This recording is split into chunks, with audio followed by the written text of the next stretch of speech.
2000 Mitsubishi Montero. You got this thing cheap. I'm going to show y'all why. The bolt broke inside of the crank pulley. And the reason why they break inside of there, you can see we had to drill it out.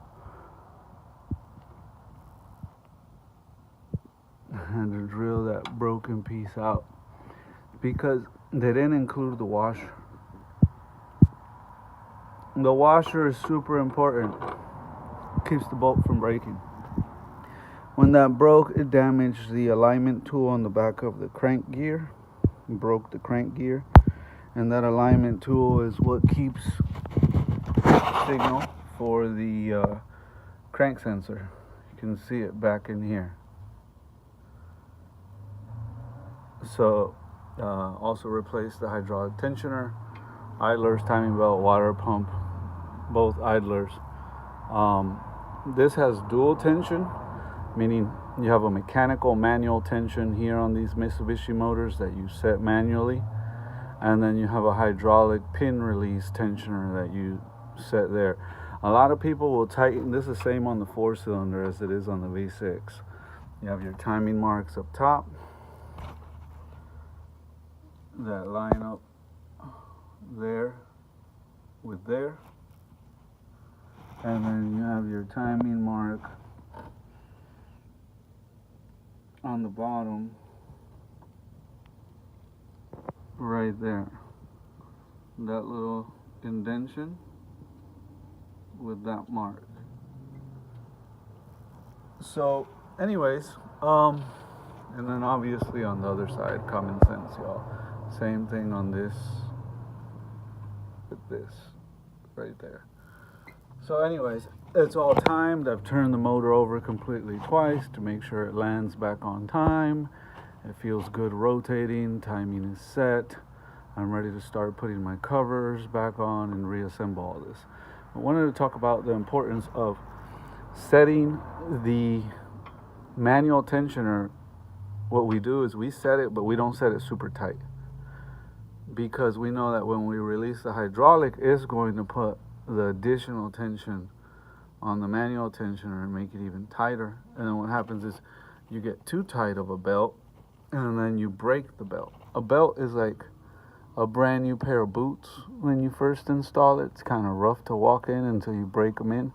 You see that little bit of looseness there? You need that there to help break in the belt. You don't want it too tight. You don't want it super loose either to where you're gonna jump timing, right? Skip a tooth. But you want a little bit of playfulness there in the belt.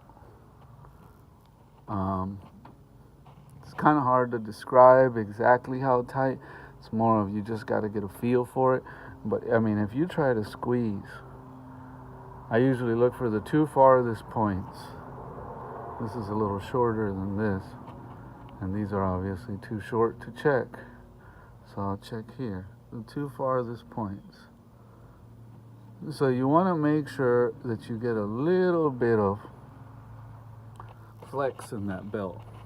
Just a little bit, not too much. And on these motors, they're notorious for snapping bolts if you run them without the washers. The crank alignment gear on the back is super important. The motor will never start or run right without it. The old hydraulic tensioner in there, idlers, replace the crank seal, all that. These are all your parts directly from Mitsubishi. Dealer parts only, guys. When it comes to stuff like this, don't be cheap. Don't be cheap. Anyways, I took the front grille, headlights. I wasn't gonna take the whole bumper off, but I saw I had enough room.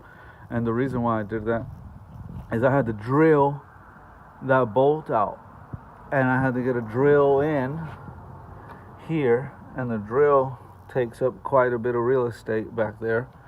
I had to drill this out with an extractor. Now keep in mind, a regular little cheap drill extractor from like AutoZone didn't cut it for me.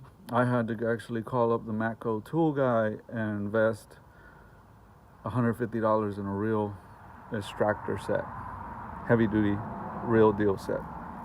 Not that made in China stuff they're selling at Advanced Auto Parts and stuff like that to drill bolts out with. Those were not getting the job done, not cutting the mustard.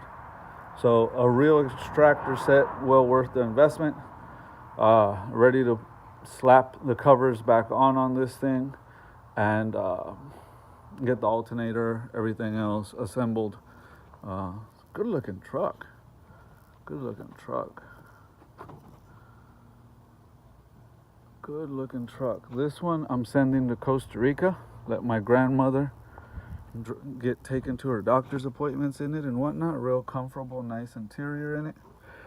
Last item I'm waiting for is a new radiator. You can see that radiator looks kind of rough. The AC condenser is still good. Got the grill. Got to put the alternator assembly, everything back up. I'm gonna paint that bracket, make it look all nice. Put my covers back on. Air filter, horn,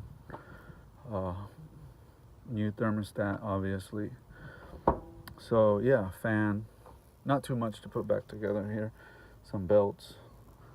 So we'll be assembling this here and getting it fired up, taking a couple test drives around the block, and putting it on a boat over I had an option to ship it from Tampa, but I think I'm gonna go with Kennedy Space Center. They ship out over there too, here in Florida, and it's a little bit cheaper, closer to me.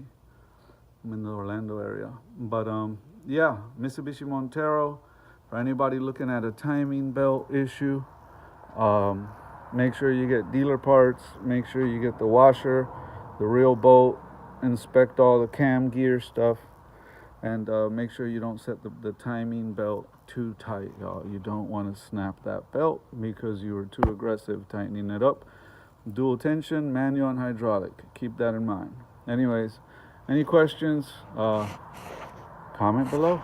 God bless. Good luck. Be safe, y'all. Bye-bye.